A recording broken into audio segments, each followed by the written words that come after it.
안녕하세요 여러분, 반갑습니다. 오늘 주님께서 우리에게 주시는 말씀은 누가복음 12장 54절부터 59절까지 말씀인데 제가 봉독해 올리도록 하겠습니다. 누가복음 12장 54절부터 59절 말씀.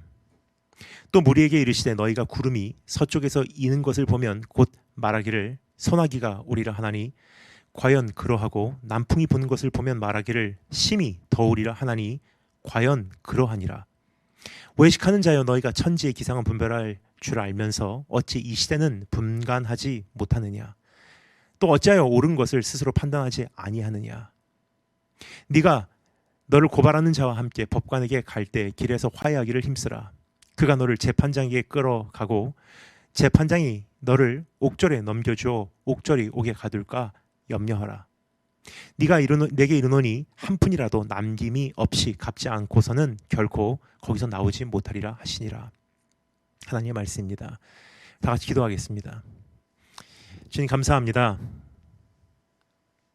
우리의 눈을 열어 분별할 수 있는 능력을 주시기를 간절히 소망합니다. 어두움 속을 하염없이 좌로도 우로도 치우치며 시간 낭비하고 물질 낭비하고 서로와 충돌하며 달려가는 그러한 이 시대의 모습이 우리 안에 있는 것이 아니라 이제 새로워짐을 받게 하시고 하나님의 자녀같이 빛 가운데로 걸어갈 수 있도록 우리를 인도하여 주시기를 간절히 소망합니다. 예수 그리스도의 보혈로 덮어주시고 주 성령께서 기름 부어주시고 오늘도 우리에게 말씀해 주시기를 간절히 사모하오며 살아계신 우리 주 예수 그리스도의 이름으로 기도드립니다. 아멘. 지난번부터 맥스라고 하는 이름으로 새로운 이 플레이리스트 유튜브 채널에 설교를 나누기 시작했습니다. 그 이유는 지난번에도 설명을 드렸습니다만 오늘 두 번째이기 때문에 한 번 더 거듭 말씀을 드리고자 한다면 다름이 아니라 우리 안에 있는 가능성, 주님께서 주신 이 잠재력 혹은 우리에게 맡겨주신 자원을 극대화해서 이 시대를 바로 살아가기 위함입니다. 지난번에도 말씀드렸습니다만 이 세상은 도덕적 기준으로 살아가기에는 너무나 복잡한 것 같습니다. 그것만 가지고는 세상을 살아갈 수가 없다는 뜻입니다. 그렇다고 해서 비도덕적인 삶을 살아간다는 것은 절대로 아닌 것을 말씀드리고 싶습니다. 지금 제가 말씀드리고자 하는 것은 지금 우리가 처해 있는 상황이 도덕적인 문제로 단순히 보기에는 너무나 복잡하다는 거예요. 지난번에도 말씀을 드렸습니다만 한 번 더 구체적으로 제가 설명을 드리자면 선교를 하는 것이 좋냐 틀리냐 옳고 그릇되고의 문제가 아니라는 거예요. 당연히 해야 되겠죠. 구제를 하는 것이 좋으냐 나쁘냐의 문제가 아니라는 것입니다. 당연히 구제를 해야 되는 것이겠죠. 근데 우리가 기억하지 않으면 안 되는, 생각하지 않으면 안 되는, 의도적으로 우리가 조금 더 신중하지 않으면 안 되는 부분이 존재한다는 것입니다. 무엇이냐? 선교를 하되 어떻게 하냐? 구제를 하되 어떻게 하냐? 여러분, 우리가 갖고 있는 자원이요, 무한계가 아니에요. 젊음도 시간이 정해져 있고요. 우리의 인생에도 길이 정해져 있습니다.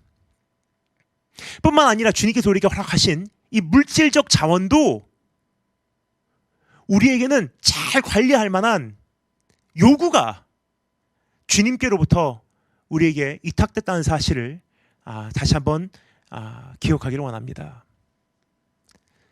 하나님께서 너에게 맡긴 것을 잘 관리하여 잘 사용하라는 거예요. 그리고 기회라는 것은 언제나 있는 것이 아닙니다. 나중에 시간과 돈이 있다고 해도요, 기회는 우리에게 없을 수가 있다는 거예요. 그럼 우리가 가지고 있는 이 자원이라고 하는 것은요, 그것이 시간적인 자원이든 물질적인 자원이든 기회적인 차원이든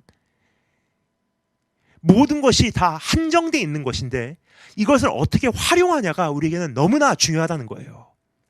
왜 그렇습니까? 선교하는 게 좋다라는 결론으로만 우리가 출발을 한다면 선교할 수 있는 방법이 너무나 많기 때문에 투자할 것이 너무나 많기 때문에 자칫 잘못하다가는 진짜로 우리가 투자를 해야 할 곳에는 하지 못하고 물질이 잘못 사용되는 곳에 투자할 가능성이 높다는 것입니다. 주인이 돌아올 때 잘못 행한 자들, 알면서 잘못 행한 자는 많이 맞고 모르면서 잘못 행한 자는 적게 맞는데요. 무슨 뜻이냐? 둘 다 맞는다는 거예요. 단지 책임 추궁의 비중이 다를 뿐입니다. 그러니까 주님 오시는 날 주님 몰랐어요 라는 말은 통하지 않습니다. 그러면 그래서 지난번에 나누었던 에베소서 말씀에서 뭐라고 말합니까? 너희는 지혜 없는 자 같이 하지 말고 오직 지혜 있는 자 같이 하여 maximize your time. 세월을 아끼라. 시간을 어떻게 사용할지 잘 궁리하라. 왜냐? 이것도 하고 저것도 할 만한 시간이 없기 때문에 다 할 수 없다는 거예요.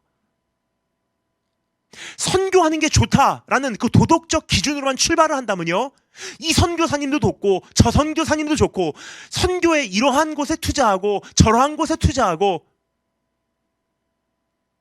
그렇게 하다가는 진짜로 투자해야 되는 곳에는 투자를 못할 확률이 높아진다는 것입니다.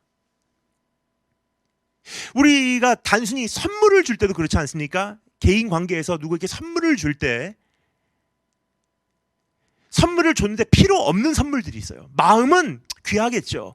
근데 필요 없는 선물들이 있어요. 과한 선물들이 있습니다. 또 줘서는 안 되는 선물들이 있어요. 선물을 주는 게 좋냐 나쁘냐의 차이가 아니에요, 여러분. 선물을 주되 언제 주고 얼마나 자주 주고 무엇으로 주고 누구에게 어떻게 어울리는 선물을 주는지가 굉장히 중요합니다. 선교도 마찬가지예요. 어떤 선교지에 보내는 돈은요, 죽은 돈이에요. 근데 어떤 선교지에 똑같은 금액을 보냈는데 그 돈은 30배, 60배, 100배 열매를 맺어요.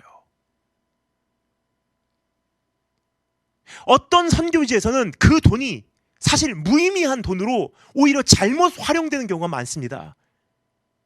근데 어떤 선교지에서는요, 그 돈이 없으면 이 돌파구를 찾지 못하는 너무나 중요한 물질로 사용될 수 있다는 뜻입니다. 그럼 그 분별력을 누가 행사해야 하냐? 우리가 해야 되는 거예요. 선교하는 건 좋은 거니까 감정이 임하는 대로, 감동받는 대로 물질을 다 활용하기 시작한다면요, 진짜로 활용해야 될 때는 활용할 물질이 없는 거예요. 진짜로 우리가 투자해야 되는 시간은 우리가 엉뚱한 곳에 투자할 수 있는 위험이 있다는 것을 말씀드리고 있는 것입니다. 그래서 너희는 지혜 없는 자 같이 하지 말고 지혜 있는 자 같이 하여 세월을 아끼라. 그럼 세월을 아끼기 위해서는 가지치기를 해야 되는 거예요. 이거는 돕지 못하겠습니다. 이 선교는 하지 않겠습니다. 이 사역은 하지 않겠습니다. 여기에는 내가 투자하지 않겠습니다. 왜요?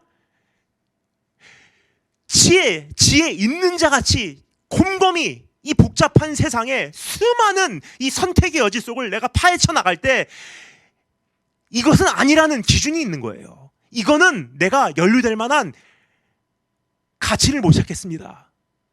왜요? 그러므로 너희는 어리석은 자가 되지 말고 다 좋은 게 종으로 따라가지 말고 오직 주의 뜻이 무엇인지 이해하라. 주님의 뜻을 분명히 이해하면요, 내 물질과 내 시간과 내 젊음과 이 한계가 있는, 한정되어 있는 이 자원을 어떻게 투자해야 될지, 어디는 투자하지 말아야 되고 어디에는 쏟아 부어야 할지 기준이 형성되는 거예요. 그래서 지금 우리가 이제부터 나누고자 하는 말씀들이 무엇이냐? 분별력이에요, 분별력. 어디다가 투자를 해야 되는지. 한 가지만 예를 들고 오늘 이 말씀에 잠시 귀를 기울여 보도록 하겠습니다. 영향력이라는 것을 참 많이 생각하게 됩니다.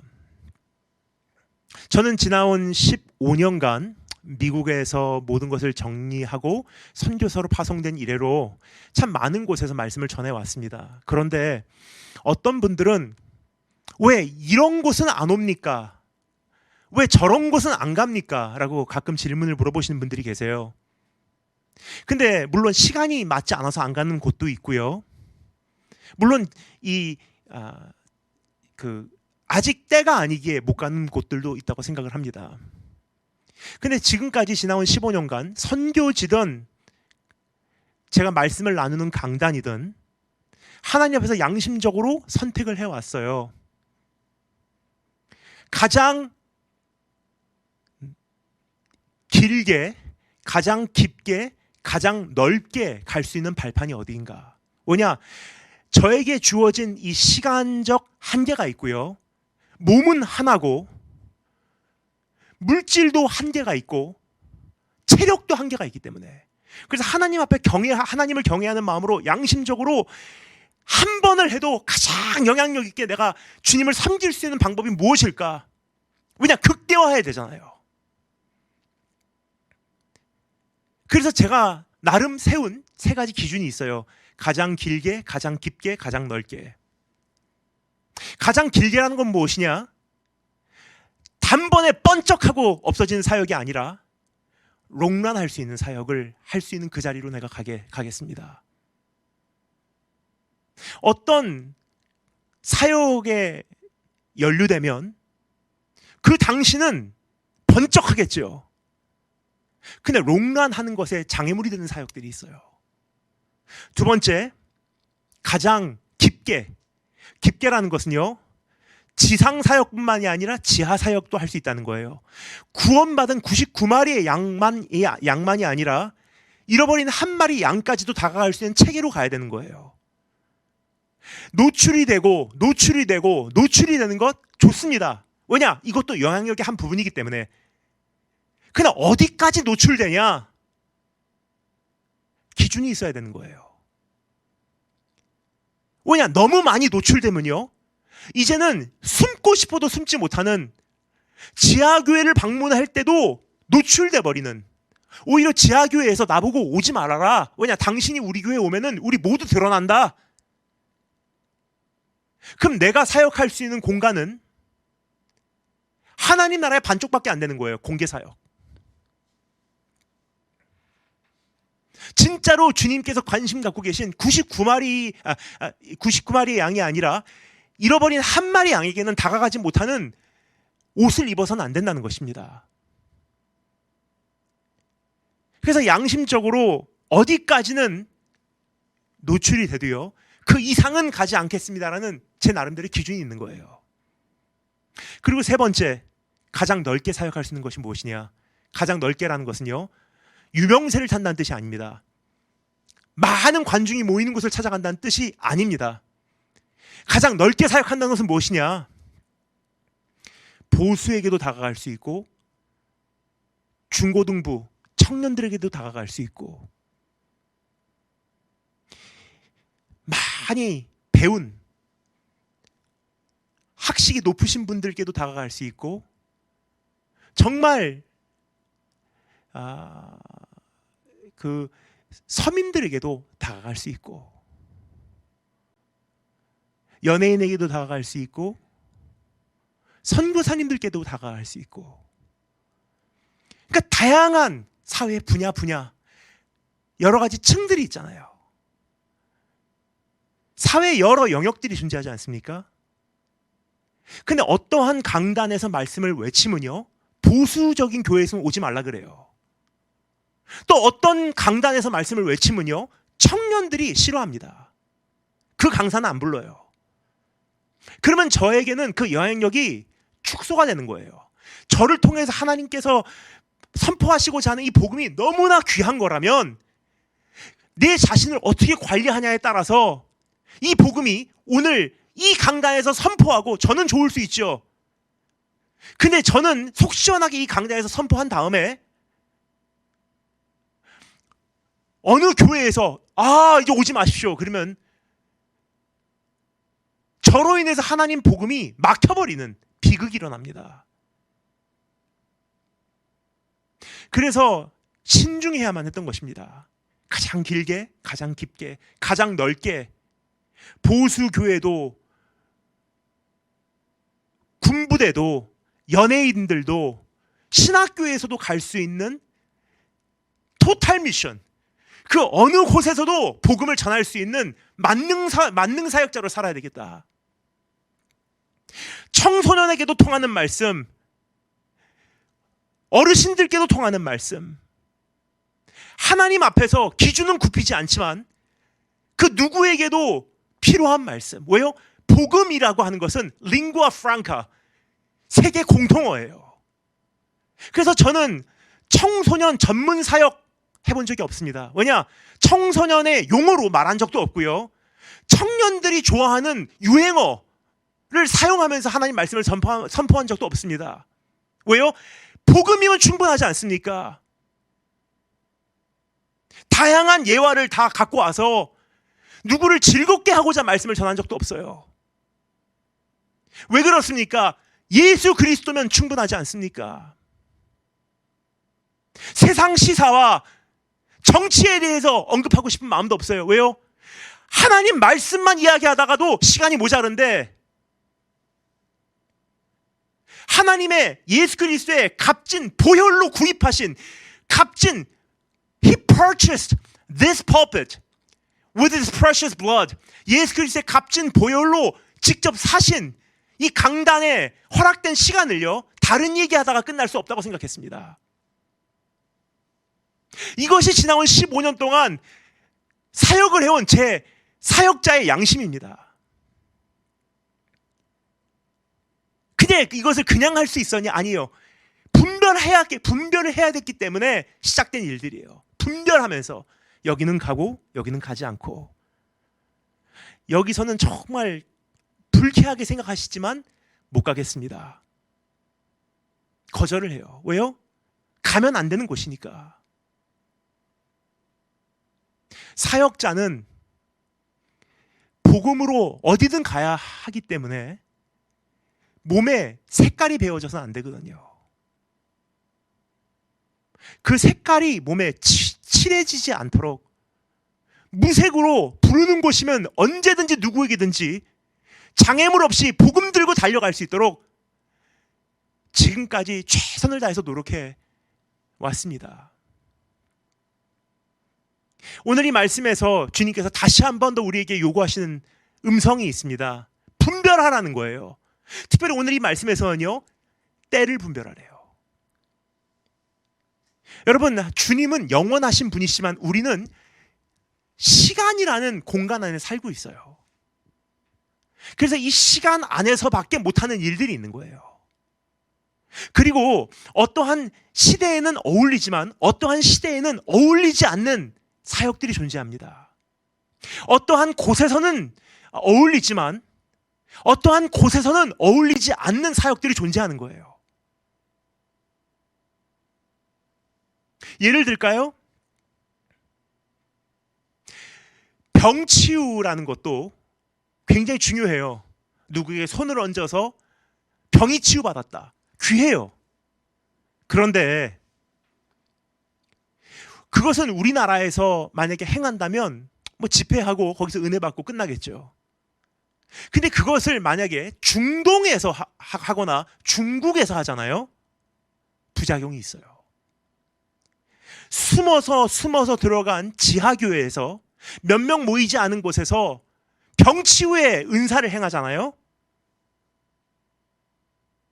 그러면 그 사람이 진짜로 치유됐다고 칩시다.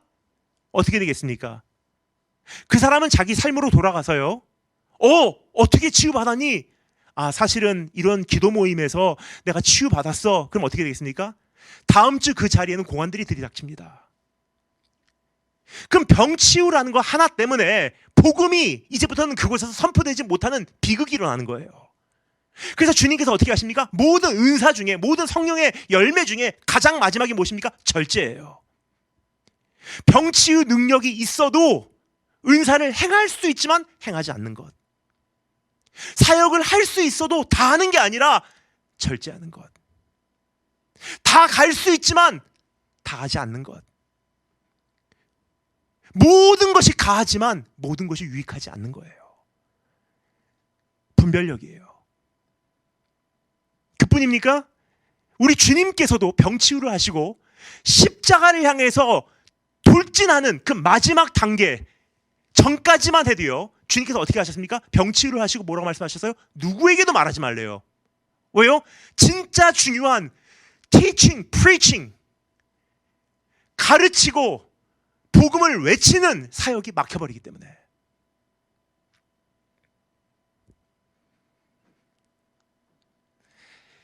분별하라. 때를 분별하는 거예요. 장소를 분별하는 거예요. 상황을 분별하는 거예요. 사도 바울의 사역도 대표적인 예가 되지 않는가 생각이 됩니다. 사도 바울 어떻습니까? 정말 최선을 다해서 하나님을 섬기려고 노력을 해왔던 사람이에요. 그런데 어느 날 하나님을 사랑하고 하나님을 경외하고 있는 사도 바울의 인생 가운데 어느 날 메시아가 이 땅에 오셔서 고난을 받으시고 십자가 달려 죽으시고 부활하셔서 승천하셨어요. 그 사건이 일어납니다. 근데 사도 바울은 예수님께서 이 세상에 왔다 가신 그 다음 시대에도 똑같이 사역을 하다 보니까 교회라는 것은 지금까지 자기가 갖고 있었던 하나님을 섬기는 방법하고는 충돌이 되는 존재인 거예요. 그래서 그의 하나님을 섬기는 열심은 새로운 형태를 띠게 됩니다. 교회를 핍박하는 형태. 근데 다메섹 도정에서 주님을 만납니다. 근데 예수님께서 사도 바울에게 뭐라고 말합니까? 사울아 사울아 왜 네가 나를 핍박하느냐 그래요. 사도 바울의 문제는 무엇이었습니까? 한마디로 요약하면요, 시차 문제예요. 시차 문제. 하나님을 사랑하는 열정에는 변함이 없어요. 단지 하나님을 사랑하는 그 열정이요, 어느 시대에 어떠한 형태를 띠고 있냐가 굉장히 중요한 거예요. 예수님께서 이 세상에 오시기 전의 시대와 오신 이후의 시대에 똑같은 열정이 통하지 않는다는 거예요. 시대를 분별하고 상황을 분별했을 때 주님을 바로 섬길 수 있다는 뜻입니다. 오늘 우리에게도 똑같은 것이 요구가 됩니다. 30년 전에 통했던 사역이 있고요, 10년 전에 통했던 설교가 있고요, 이제는 전해서는 안 되는 메시지가 있고, 이제는 행해서는 안 되는 사역이 있는 거예요. 왜 그렇습니까? 사람들을 미혹할 수 있는 잘못된 요소가 많이 감춰져 있기 때문에. 여러분, 지금 때가 어떤 때인지 한번 분별해 보시기 바랍니다. 오늘 이 말씀을 보면요, 서쪽에서 구름이 이는 것을 보면 소나기가 오리라 하리니. 예루살렘에서 주님께서 이 말씀을 외치고 계시다면, 예루살렘을 중심으로 본다면 서쪽은 무엇입니까? 텔아비브, 요빠예요. 가이사리아예요. 거기서 바람이 불게 되면요, 구름이 이르게 되면요, 이것은 지중해 위에 이제 형성되는 구름으로서 비를 내리는 그러한 구름으로 이제 그 예루살렘 쪽으로 몰려오게 됩니다. 그리고 55절에 남풍이 부는 것을 보면 말하기를 심히 더우리라 하나니. 예루살렘 남쪽은 네게부 사막, 신사막, 아라바 광야부터 시작해서 여러 광야가 자리를 잡고 있습니다. 거기서 바람이 불면요, 이것은 불과 같이 뜨거운 바람이에요. 그래서 이스라엘 사람들은 옛날부터 이렇게 예측을 했습니다. 저기서 구름이 뜨는구나. 비가 오는구나. 저기서 바람이 부는구나. 이제 무지 더워지겠구나. 근데 그 예를 사용하시면서 주님께서 뭐라고 말씀하십니까? 외식하는 자여, 너희가 천지의 기상은 분간할 줄 알면서 어찌 이 시대는 분간하지 못하느냐. 여러분, 지금 우리가 살고 있는 시대가 어떤 시대인지 분간하시기 바랍니다. 이것을 분간했을 때 이 시대에 맞는 사역이 나오는 거예요. 이 시대를 분간했을 때, 하나님의 시간표를 분간했을 때, 지금 우리가 이것은 해야 되고, 이것은 더 이상 그만해야 되고, 이것은 할 차례고, 이것은 더 이상 해서는 안 되는 사역이고 라는 기준이 설립되는 거예요. 그래서 주님께서 뭐라고 말씀하십니까? 또 어찌하여 옳은 것을 스스로 판단하지 않느냐. 그러면서 주님께서 58절부터 59절 말씀에 이렇게 말씀하십니다. 내가 너를 고발하는 자와 함께 법관에게 갈 때 길에서 화해하기를 힘쓰라. 그가 너를 재판장에 끌어가고 재판장이 너를 옥졸에 넘겨주어 옥졸이 옥에 가둘까 염려하라. 내게 이르노니 한 푼이라도 남김없이 갚지 않고서는 결코 거기서 나오지 못하리라 하시니라. 무슨 뜻이냐? 더 늦기 전에 분별하라는 거예요. 이제 하나님의 심판의 지팡이가 들어 올려지기 전에 분별하라는 뜻입니다. 지금 우리가 살고 있는 시대 어떤 시대일까요? 이제 앞으로의 시대 어떤 시대가 될까요? 분별해 보시기 바랍니다. 그러면 답이 나오게 돼 있어요. 우리가 어떠한 형태로 예배를 가져가야 할지, 교회는 어떠한 방향으로 가야 할지, 아니면 지금까지 어떠한 형태를 주장하고 이것이 핍박이라고 생각하고 싸워야 할 때인지 답이 나오게 돼 있다는 거예요. 마지막으로 한 말씀만 나누고 말씀 마치도록 하겠습니다. 예루살렘 교회가 핍박을 받았어요. 사도행전 1장 8절에서 주님께서는 예루살렘 교회를 향해서 그 당시 예수님을 영접한 제자들을 향해서 선포합니다. 땅끝까지 가서 나의 증인이 되리라. 그러면서 주님께서 그 전에 이미 scattering, dispersion, 흩어짐에 대한 언급을 하십니다. 예루살렘부터 온 유다를 지나 사마리아와 땅끝까지 이르러 나의 증인이 되리라 그랬어요. dispersion, 흩어진다는 거예요. 땅끝까지 가기 위해서는 흩어져야 되잖아요. 복음의 씨앗으로 disperse, 씨 뿌리듯이 흩어져야 되는 거예요. 근데 전도가 되고 선교가 되다 보니까 예루살렘 교회가 기득권을 행사하기 시작하고 예루살렘 공동체가 튼튼하게 견고화되기 시작합니다. 근데 하나님께서 보시기에는 이것은 하나님 나라 복음 확장의 장애물인 거예요. 인프라가 너무 튼튼하게 구축된다는 것은요, 교세가 강력해진다는 것은요, 이것은 복음 확장의 장애물인 거예요. 그래서 주님께서 어떻게 하십니까? 사도행전 1장 8절에 주님의 명령이 행사되지 않으니까 사도행전 8장 1절에 예루살렘 교회를 향한 핍박이 시작돼요. 그래서 예루살렘 교회가 뿔뿔이 흩어지기 시작해요. 사방으로. 그러면서 하나님 나라가 복음이 전파됨으로 확장되기 시작합니다. 그럼 본인들 입장에서는 핍박인 거예요. 와, 핍박이다. 근데 하나님 나라 입장에서는 복음의 확장이에요. 관점 차이예요. 우리가 지금 가야 하는 시대, 어떠한 시대인지 분별해 보시기 바랍니다. 그러면 지금 우리가 받고 있는 이 수많은 여러 가지 어려움과 고통이 우리가 단순히 핍박이다 라고 해석을 해야 될지, 아니면 하나님께서 우리에게 구조조정을 해, 교회가 구조조정하지 않으면 이제부터 땅끝까지 못 간다 하는 주님의 음성으로 받아야 될지, 그 음성이 분별이 될 줄 믿습니다.